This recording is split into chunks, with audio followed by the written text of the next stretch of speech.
Mamma mia! Salut les amis et bienvenue dans cette nouvelle vidéo consacrée à la création d'un réseau social en PHP. Alors dans la vidéo précédente, nous avons vu comment mettre en place un système basique de se rappeler de moi, se souvenir de moi ou encore garder ma session active.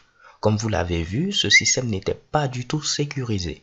Et je vous ai dit que dans la vidéo suivante, c'est-à-dire dans cette vidéo, nous allons voir ensemble comment mettre en place une méthode beaucoup plus sécurisée pour le système de garder ma session active ou Remember Me pour ceux qui aiment la langue de Shakespeare. Alors, ce qu'on a fait premièrement, c'est tenter de récapituler tout ce qu'on a vu dans la vidéo précédente afin que nous soyons ici sur la même longueur d'onde. Donc là, on va tenter d'avancer, passer au slide suivant et premièrement, on va voir le problème qu'on a fait.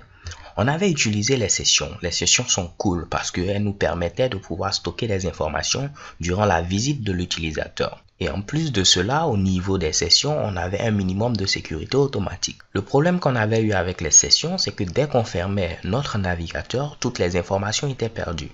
Alors qu'on a vu au niveau du système de Remember Me, il fallait stocker des informations de manière permanente. Ok, donc il fallait avoir cette persistance des données. Et pour ce faire, nous avons utilisé les cookies. Donc là, j'ai mis les cookies font leur entrée en fanfare.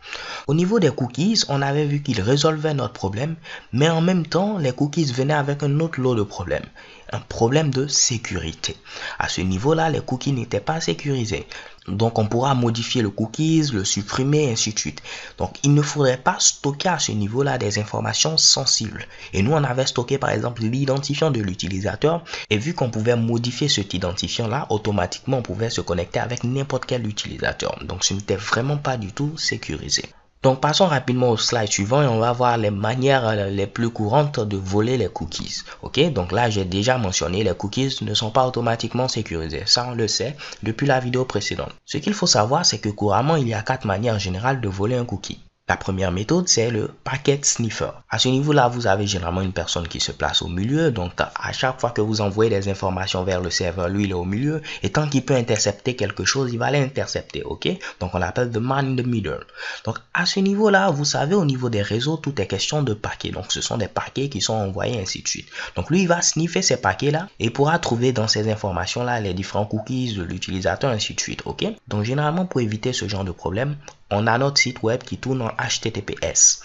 HTTPS qui est sous le port 443 et cela va permettre d'avoir vos informations qui vont être envoyées au niveau du serveur, mais durant leur transfert, ces informations sont tout simplement encryptées. Donc ce sera difficile pour le man in the middle de pouvoir tout simplement avoir accès à nos cookies à ce niveau-là.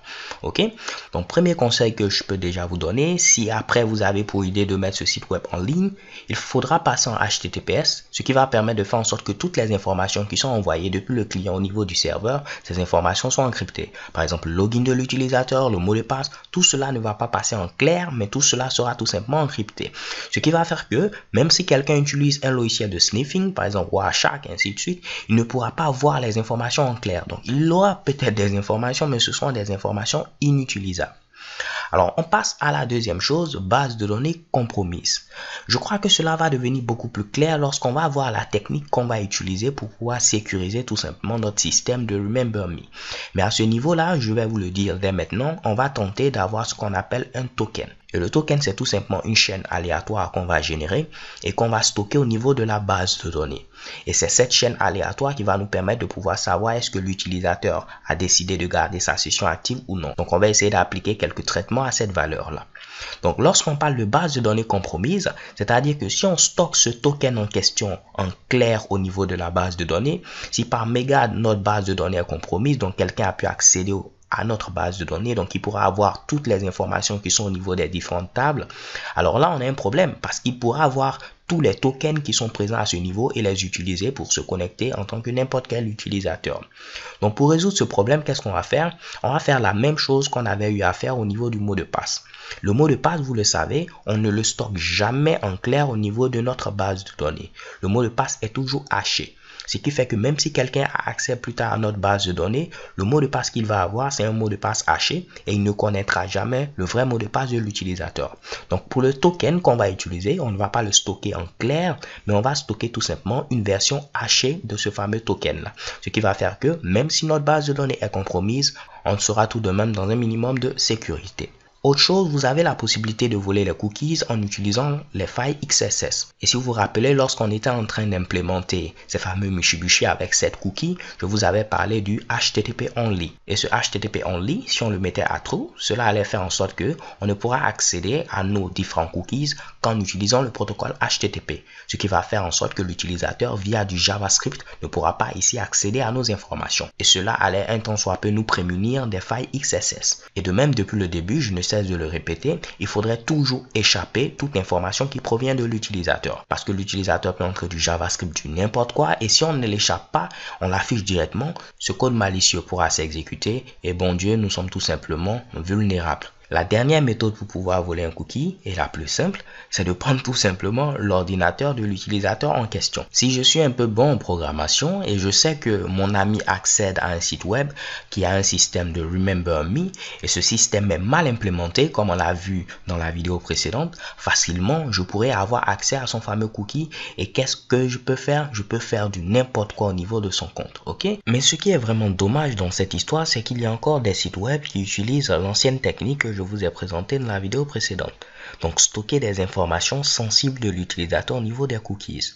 Cela va rendre tout simplement l'utilisateur une fois de plus vulnérable aux différentes attaques. Donc les gars, ce que je vais vous montrer dans la vidéo suivante concernant une méthode beaucoup plus sécurisée de pouvoir gérer ce système de Remember Me, c'est ce qui est valide actuellement, ok?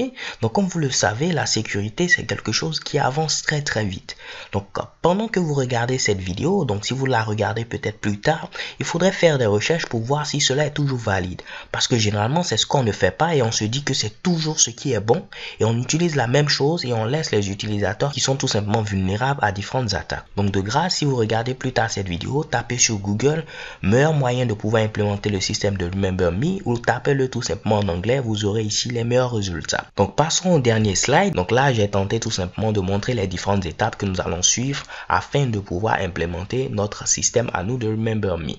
Donc premièrement, il faudra créer une chaîne aléatoire que nous allons utiliser comme token. Il faudra placer le token au niveau du navigateur de l'utilisateur avec une date d'expiration, stocker la version hachée du token au niveau de la base de données, ainsi de suite, ainsi de suite. Ça fait plein de trucs. Et si on le met ici comme quelque chose de théorique, vraiment vous n'allez rien comprendre. Donc les gars, ce qu'on va faire, c'est tout simplement s'arrêter là. Je vous donne rendez-vous à la vidéo suivante où nous allons commencer avec du code afin que vous puissiez voir quelque chose de concret, ok? Et de plus, si on commence avec une nouvelle vidéo, ce sera beaucoup plus frais et vous serez à mon avis beaucoup plus réceptif, ok? So thanks for watching, don't forget to subscribe and have a nice day. Peace.